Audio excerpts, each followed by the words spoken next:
There's a moment you might experience when you wake up in a body that physically belongs to you, but doesn't feel like yours anymore. Picture a highly capable and organized person.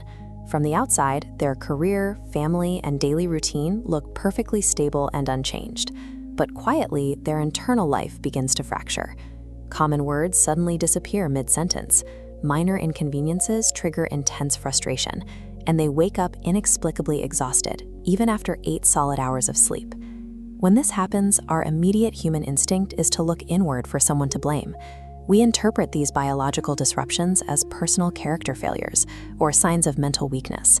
People try to fix themselves. They buy productivity books, drink more coffee, and rely on sheer discipline to force their way through a total loss of motivation.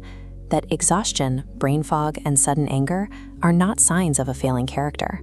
They are evidence of a biological adaptation that almost no one is prepared for.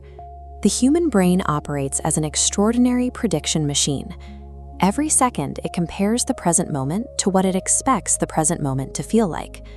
This animated diagram illustrates a cognitive error psychologists call misattribution. When the body's internal weather shifts without an obvious external cause, the brain will automatically invent a psychological narrative to fill the gap, rerouting the signal straight into self-blame.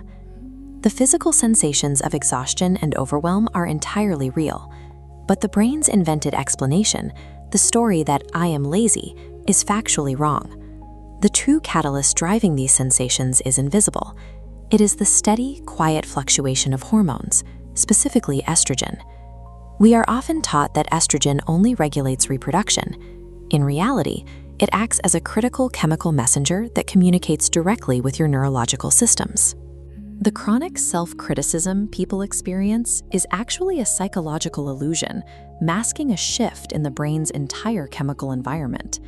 In this healthy brain network, pathways pulse synchronously, regulating mood and memory. When estrogen drops, the hippocampus dims and energy pulses crawl, causing brain fog. Simultaneously, the amygdala flashes red, becoming hypersensitive to stressors. The prefrontal cortex's barrier flickers, leaking agitated signals that overwhelm patients. This disruption cascades down into the hypothalamus. It ruins your sleep architecture and causes stress hormones like cortisol to spike dramatically.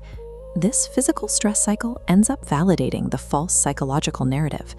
The elevated cortisol makes the symptoms worse, physically trapping the person in a feedback loop of anxiety that confirms their deepest fear, that they are broken.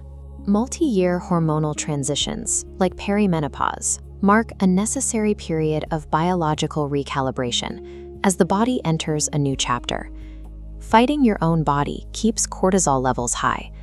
This biological friction directly amplifies every physical symptom and deepens the cycle of shame.